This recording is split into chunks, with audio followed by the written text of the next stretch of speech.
Les versets bibliques qui font trembler le diable. Que feriez-vous si vous étiez face au diable et à une légion de démons?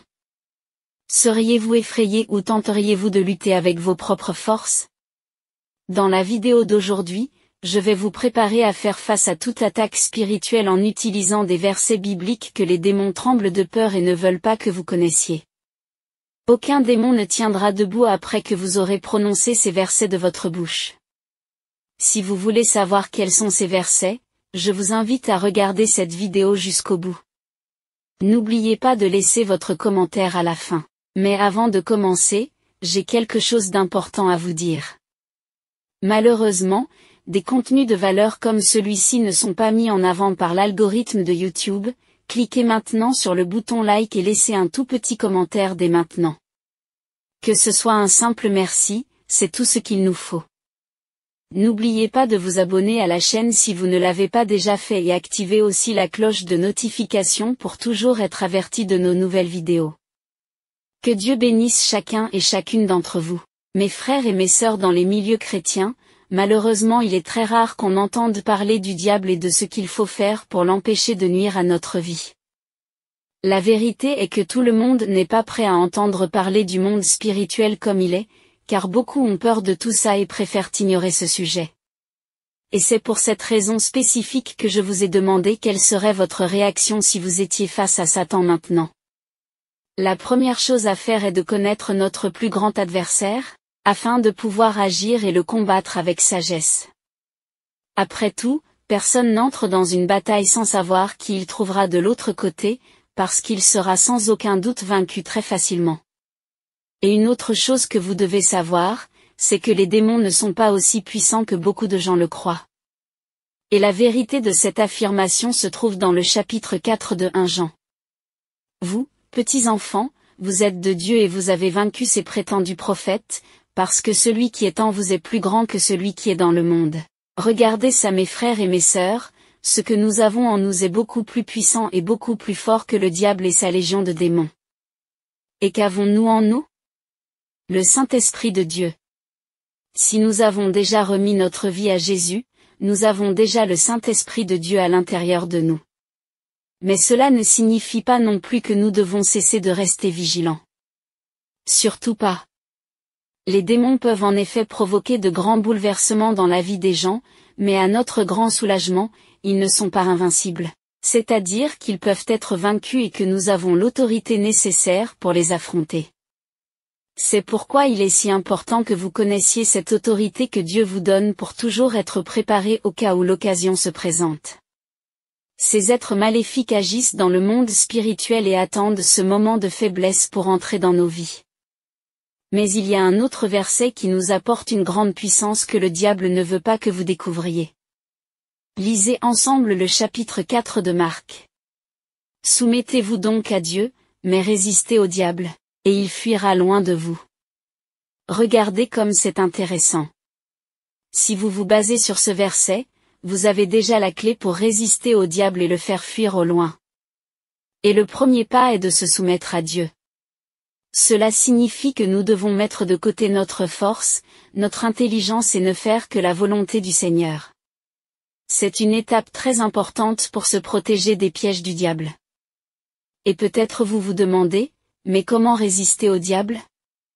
Eh bien la première chose est de chercher à obéir à Dieu. Si vous sentez que dans votre vie plusieurs attaques spirituelles se produisent et que tout semble aller de travers, il est nécessaire que vous réfléchissiez et analysiez si vous cherchez le Seigneur dans la prière et si vous méditez sa parole. Vous devez faire cela parce qu'il ne veut pas que vous cherchiez le Seigneur. C'est pourquoi il vous tendra des pièges si nombreux et des distractions pour que vous perdiez votre attention, car ce n'est qu'alors qu'il pourra continuer à agir dans votre vie. Et lorsque nous nous détournons de la présence du Seigneur, nous donnons à l'ennemi une ouverture pour agir et cela se produit parce que nous tenons compte de nos désirs pécheurs. Mes frères et sœurs, il y a une rébellion dans notre chair qui nous pousse à nourrir que des choses agréables, des choses qui plaisent à notre chair, des choses du monde. Et nous sommes bien plus stimulés à faire ces choses-là que les choses spirituelles. Et à cause de ces distractions du monde, nous nous sentons paresseux pour prier, pour lire la Bible et même pour aller à l'église. Mais la vérité est que nous devons nourrir notre esprit bien plus que notre chair. Regardez l'avertissement que l'apôtre Paul nous a laissé. En effet, ceux qui se conforment à leur nature propre se préoccupent des réalités de la nature humaine, tandis que ceux qui se conforment à l'esprit sont préoccupés par ce qui est de l'esprit. Vous voyez à quel point il est important de ne pas écouter les désirs de notre chair, car si nous le faisons, nous laissons de l'espace à l'ennemi. Donc nous ne pouvons pas obéir à Dieu uniquement dans ce qui nous convient. Dieu veut notre obéissance dans son intégralité. En d'autres termes, nous devons rechercher Dieu en permanence et nous montrerons ainsi au diable que nous dépendons du Seigneur. Nous devons comprendre que si nous respirons aujourd'hui, ce n'est pas grâce à nos propres efforts, mais c'est parce que Dieu l'a permis. Tu as dormi la nuit dernière et tu t'es réveillé ce matin, non pas parce que tu le voulais, mais parce que le Seigneur te l'a permis. Et de nombreuses personnes se sont endormies la nuit dernière et ne se sont pas réveillées aujourd'hui. Pourquoi? Mes frères et mes sœurs, parce que nous n'avons aucun contrôle sur ce qui va se passer et nous devons donc tout remettre et nous remettre nous-mêmes aux mains du Seigneur. Ainsi, l'autorité que Dieu nous a donnée sur le malin ne vient que d'une vie de communion avec Dieu. Et c'est exactement ce que l'ennemi veut nous faire perdre. La Bible nous dit que le diable a poussé Ève à manger le fruit interdit parce qu'il voulait qu'elle se détourne de la communion avec Dieu et qu'elle perde ainsi toute l'autorité qu'elle avait. Et de la même manière, il ne veut pas que vous connaissiez le pouvoir qui est en vous. Il y a beaucoup de gens qui sont déjà avec Dieu, mais l'ennemi aveugle leur compréhension.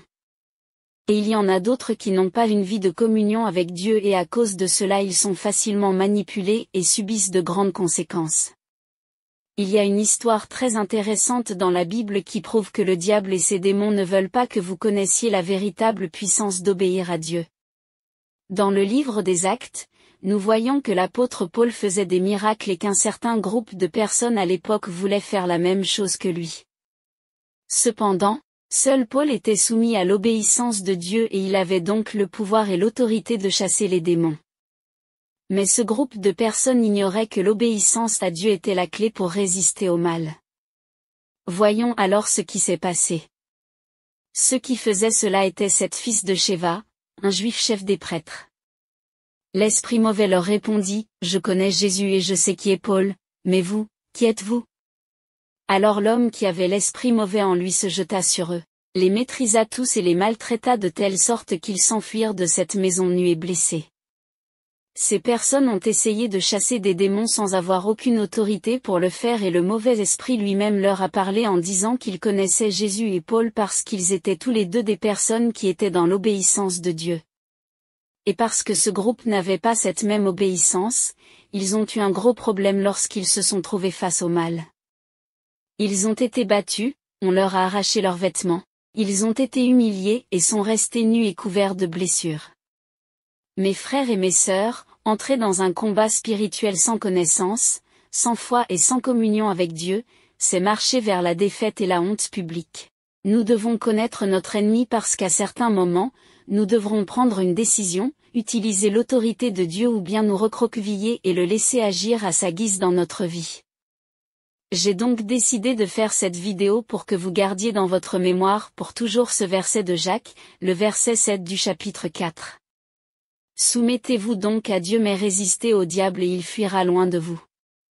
Mes frères, le secret est l'obéissance et Jésus lui-même a dit que si vous demeurez en moi et que mes paroles demeurent en vous, vous demanderez ce que vous voudrez et cela vous sera accordé. Mes frères et mes sœurs, nous devons comprendre que nous sommes la propriété du Seigneur et qu'il est jaloux de nous et que nous ne pouvons pas être amis avec le monde et avec l'ennemi. Amen. Nous devons vivre dans l'obéissance et je veux terminer cette vidéo avec le psaume que vous devriez aussi garder dans votre cœur et déclarer chaque fois que vous avez peur de l'ennemi et des attaques spirituelles qui se produisent dans votre vie. D'accord?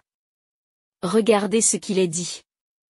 Éternel, que mes ennemis sont nombreux, beaucoup se dressent contre moi, beaucoup disent à mon sujet.